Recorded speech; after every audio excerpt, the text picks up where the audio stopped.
I don't think anything's ever going to change my mind, but I think. Why?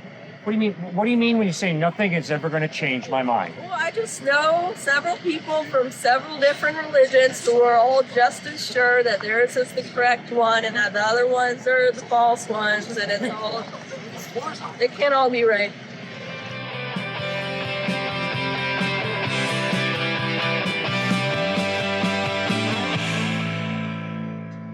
Well, how do you grow in faith in Christ? You don't just, I believe. You allow your doubts to motivate you to study the evidence, to look for truth. I'm just going to say one more thing, because I don't know, but I think that would be great if the belief in question was like, I don't know, something arbitrary. But when it's something as big as having an impact on millions of people, the creation of almost every war, millions of deaths every year, plummeting of towns, so much. I don't think there's room to have doubts or to have faith because you're not sure. I think that sort of requires 100%.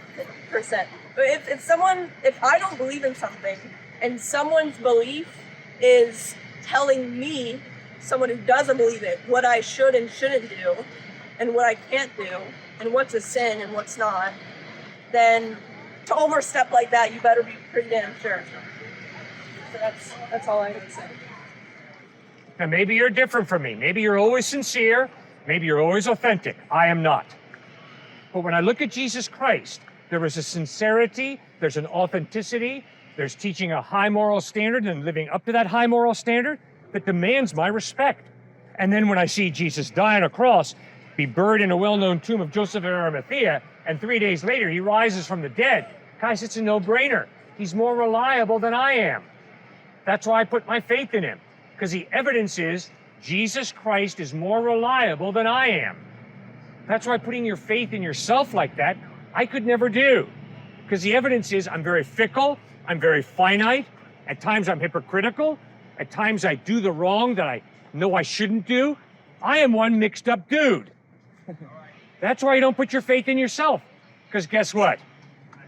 You all are just like me.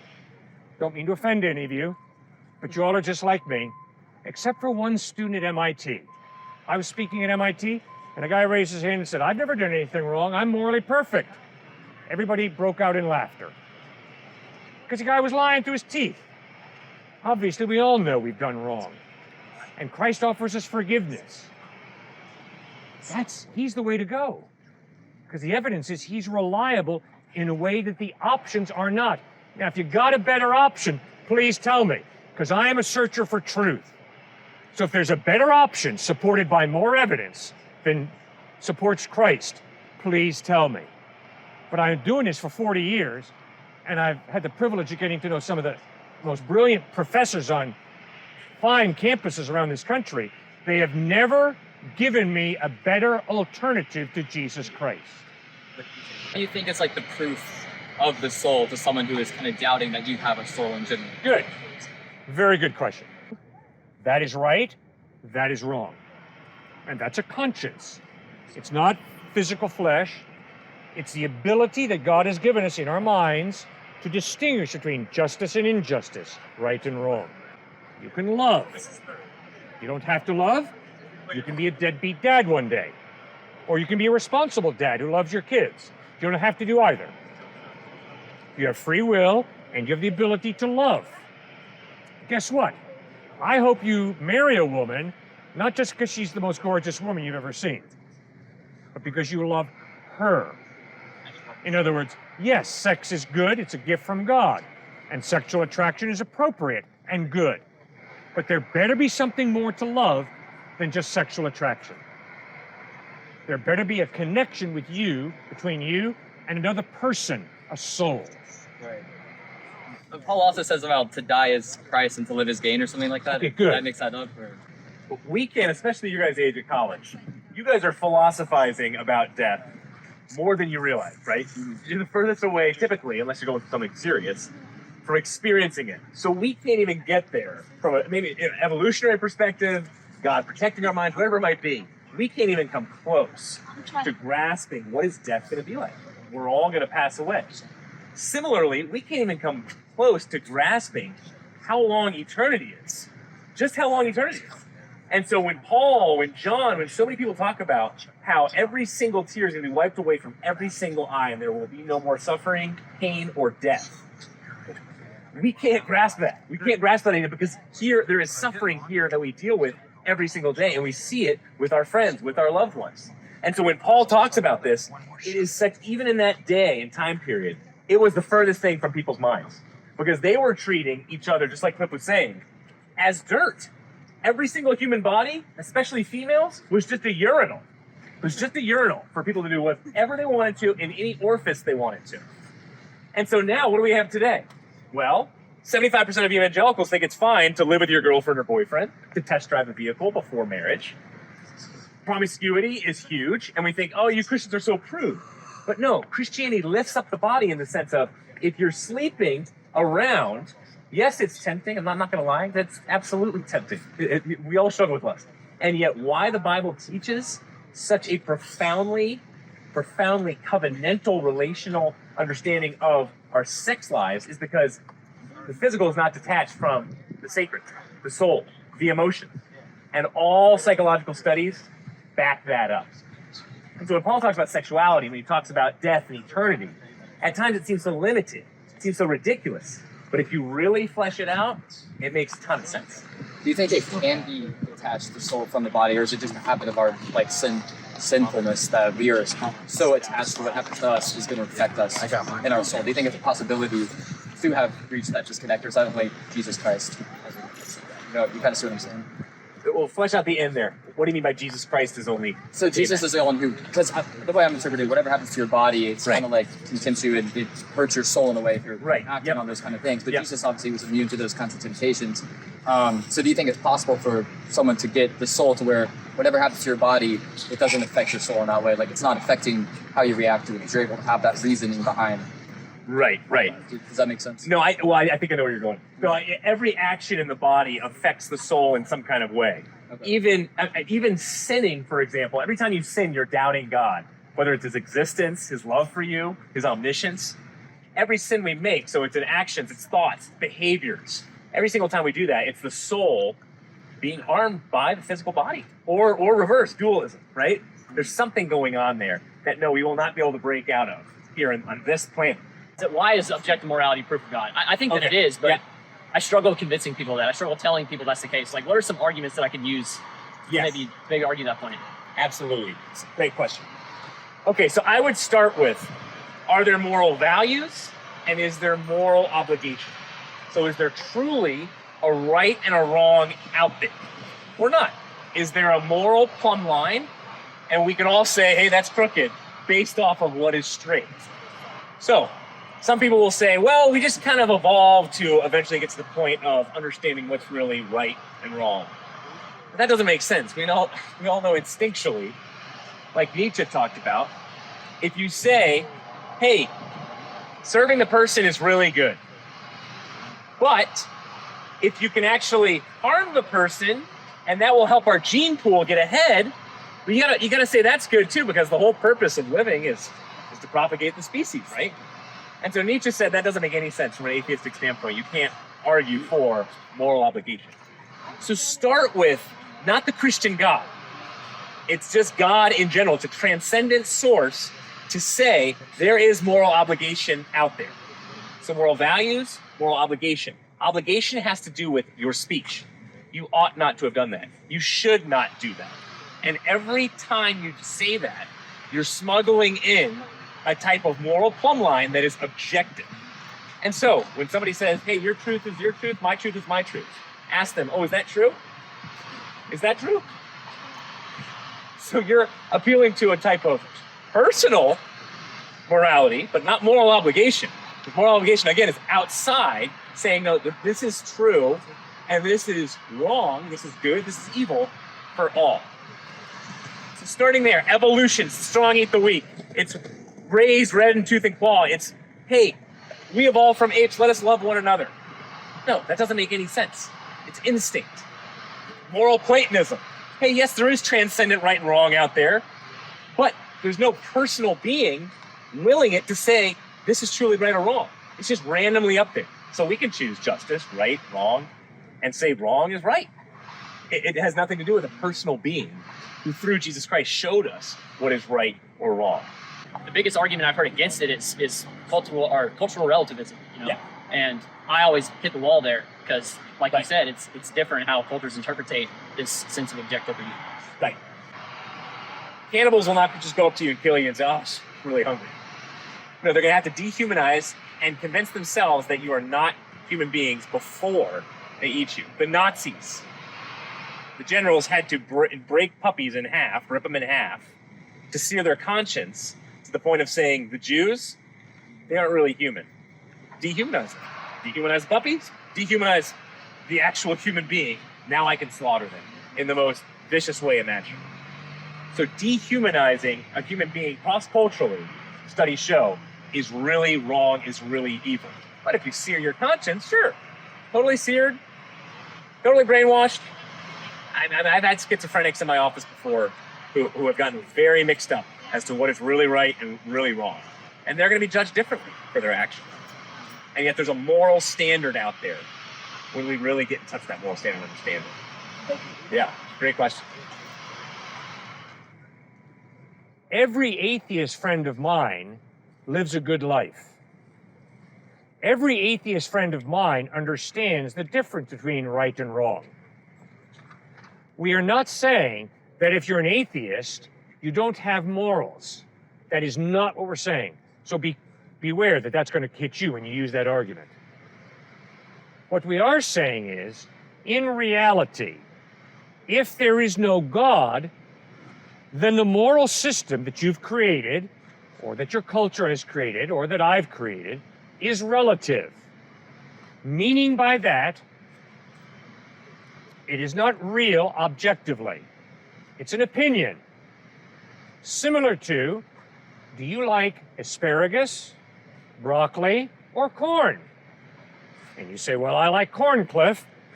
Okay, that's not an absolute. That's a preference. So, if morality is relative, it's simply a preference. I prefer to be loving than to be hating.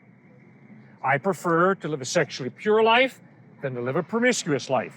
I prefer to love and respect all people rather than to be racist. But you've got to acknowledge it's just a taste if there is no God. That's all we're saying. Finally, I am convinced that every atheist has a conscience because they're created in the image of God. And so what I'm trying to do with the moral argument is to point out, you can't live out what you say you believe. You say you believe morality is all relative, you cannot live it out. Someone breaks into your house, murders one of your kids, you're not going to sit back and say, well, my preference would have been for him not to have done that. No. You're going to cry out with moral outrage that is evil. We must promote justice. Guess what? Every atheist lives that way also. I struggle to even talk about religion, for that matter, with people who aren't religious, because they can't even agree on the principle that morality is objective. So I always feel like I have to have that conversation before I can even talk about God. Good. People will argue with you intellectually. If they're going to be honest, they know they can't live it out. You cannot live moral relativism out. Because if you've got people you love, and when you watch those people get worked over and burned, if you just think, oh, well, it's just a taste, I don't like the way they were treated, you don't really love them. Because if you love somebody and you watch them get burned and ripped off, if you're not angry, you don't love him. He's my son. Someone does something to him to hurt him. If I say I love him, but I don't care whether someone hurts him or not, I don't love him. I could give a rip about him. Right? So you see, you cannot live moral relativism out. It's impossible. Except maybe if you're a psychopath. Right? Then maybe you can live it out. Guess what? None of my atheist friends are psychopaths, okay? They're all very wonderful people who do a lot of good things. It's one of the reasons I like them so much. But you see that there's a major problem in their thinking. It can't square with their experience of reality. So yes, I do try and work on that one. Thank you. You bet, man. It's one thing for you to show Christianity to an atheist and say that Christ isn't God, but it's another thing for you to show Christianity to a Muslim or a Jew and say, oh, and they say, well, Christ isn't God, Allah's God. Why do you think that God allowed for different interpretations of different things to be Awesome. heard? All right. I wish that I could stand here and say, I am totally objective intellectually. Whatever the truth is, I'm going to go for it. I'd be lying through my teeth. I got a bunch of prejudices, a bunch of cultural influences. I've got some desires deep within me. I try to be objective, but I'm often blinded. And I got my blind spots. Guess what? I kind of like the idea that there is no God. Because if there is no God, I can do whatever I want to do. No guilt, no problem. I just let it rip. And I think that's a little attractive, not just to me. I think that's attractive to every single one of us. The idea that I can do whatever I want to do, boy, that's attractive. All right, so that's a good reason to be an atheist or to be agnostic. And I would argue God has given more than enough evidence for any thinking person who's objective, who's searching after truth to see him. In other words, what I'm saying is an atheist and agnostic are running away from God. They're not being totally objective. Because just like me, they've got their own prejudices, they've got their own desires, and I certainly have them. And I hope that they will come to the point where they admit that they've got them as well. Okay, so we move from there to, okay, Cliff, but what about the person who says no to Christ, but yes to Muhammad, or yes to Siddhartha Gautama Buddha, or yes to the avatars of Hinduism? I mean, what's going on here? You cannot read the New Testament and ignore the fact that Jesus warned about false prophets, that the Apostle Paul consistently warned about false teachers. There is truth and there is falsehood. Now, why would I accept falsehood rather than truth? Because a falsehood might conform more clearly to my prejudices. And Stuart brought up the issue of fear.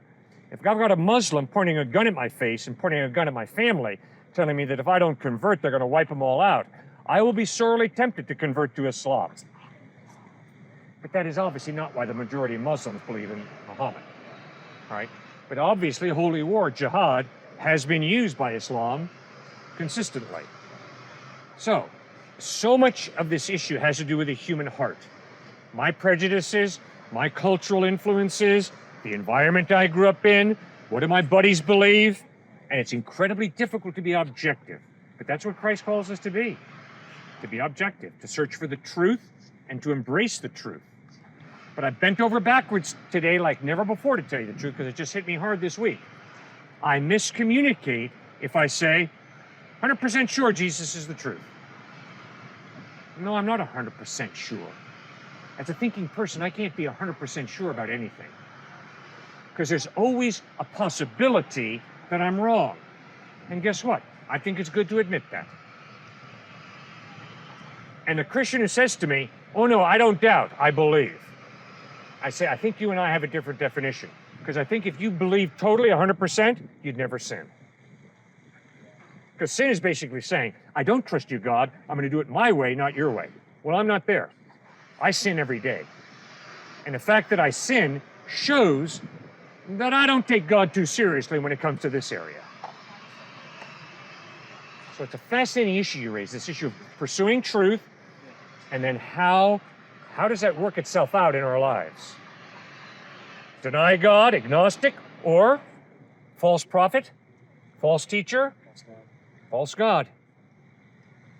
And it's fascinating how often the false God that people believe in looks a lot like them, looks a lot like their culture, their influences. It's hard to be objective. What about like a situation where like someone's born as a Muslim and they are grown up in like a culture that's like all around them and they are never introduced to the gospel in that way. And I know you can see like the truth of like God and like the design of nature and stuff like that. But what does the Bible kind of say about someone who's ever exposed to the gospel like that? In Hebrews chapter 11, there's a partial list of people who've never heard the word Jesus. Abraham, Isaac, Jacob, Moses, David, Rahab. The list is rather long of people who never heard about Christ, but who in humility put their faith in God. They responded to all the light that God gave them, and they're going to be in heaven. But Hebrews 11 makes it real clear that they're not going to be in heaven because they lived good lives. They put their faith in God. Also, the New Testament makes it real clear that the only reason those people will be in heaven is because Jesus bled and died on a cross to pay the penalty for their sin. Right. What if the God, though, that they're like the light they've been shown is in their interpretation Allah or something like that? Is that still? I don't know. Okay. It's a great question. I do not know. Now, I thought it was incredible today, the way that gentleman from Nigeria, who's standing right over there, spoke. I mean, that was profound, that stuff he said. And one of the things I'll never forget is, he said, some of my friends and fellow citizens of Nigeria had a name for God, and it wasn't Jesus. But when they heard about Jesus, they said, that is the God we believe in. And it wasn't because of some colonialist. It wasn't because Jesus was jammed down their throats. They had a genuine spiritual hunger. They believed in some type of God. But when they heard about Jesus, the light went on, and it was very clear. This is the God who we believe in. If I buy myself a house, Yes. if I buy myself a nice house, Yes. is that not God's will because that money could have gone to restoration? Okay. I was speaking at Harvard. Student steps out of the crowd and says, man, Cliff, you got it so easy. Every time you need to make a difficult ethical question, you just go running to your little magical book, the Bible, and there God tells you how to live your life. And I said, you got to be kidding me. My wife and I are building a house right now. And if you think I go running to my magical book, the Bible, and there God tells me whether to buy a Westinghouse or a Kenmore dishwasher and how much money to put into my house, you're nuts, buddy. Come on. I have to existentially struggle through, in light of the fact that I have a little sliver of the solution for starving babies' lives. Buy food, Knechtle, and give it to starving kids. How on earth can I justify keeping so much for myself? And sir, that is one of my hardest questions, personally. And so that's why I like you asking it, man, because we're out here to be vulnerable and honest, right? Yep. Okay. So for me as a follower of Christ, that is probably at the top of the list. And guess what? I really question whether I'm doing it right. It's hard. You talk about being blinded by my culture. You talk about being blinded by people who I love who want more. And then having to make a decision, okay, what does more look like? And how much is too much? That is one of the hardest ethical questions I have to deal with. A lot of my buddies work on Wall Street, and they do very well. And they put their faith in Christ. And so the challenge is not to lay a guilt trip on anybody. That's not the point. But the point is to responsibly work through what does it mean to love starving people in light of how much money I have. Obviously means I got to give a bunch away. But how much? I don't know. That's why I got to pray for wisdom. That's why I got to pray that the Holy Spirit gives me a sensitive heart to this issue. And I love you, brother, for asking it. You're in college? Think about it. So I'll tell you one quick story. His younger brother in finance, okay, in Manhattan. And when his younger brother was a teenager, he said, hey, Dad, can I be a Christian and own a yacht? I have not allowed him to forget it. He says, Dad, why do you consistently bring that up? Quoting me, can I be a Christian and own a yacht? I said, real simple, Ian. It's because you and I have feet of clay. We like some of the finer things in life. And yet God has called us to something bigger than just enjoying the finer things in life. Nothing wrong with it. So we're not going around feeling guilty all the time. But we got to ask ourselves that hard question and pray it through and think it through. Are you a Catholic, brother? You're a Catholic, yeah? All right. So one of my heroes is St. Francis of Assisi. I mean, that dude did some serious thinking and some serious living out his faith. St. Francis of Assisi was incredible. Okay, why are human beings valuable? See, if there is no God... Where's their value? Exactly. You know where their value is, the size of their bank account. You know where their value is, how many muscles. Am I stronger than somebody else? Or am I more athletic? Or am I more intellectual? Or am I more musical or artistic or whatever?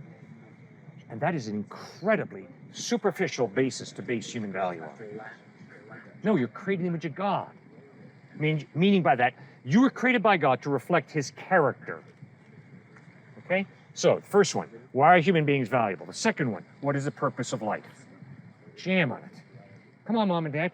I'm in college. I'm trying to make some decisions about priorities. Your priorities tell me what your purpose in life is.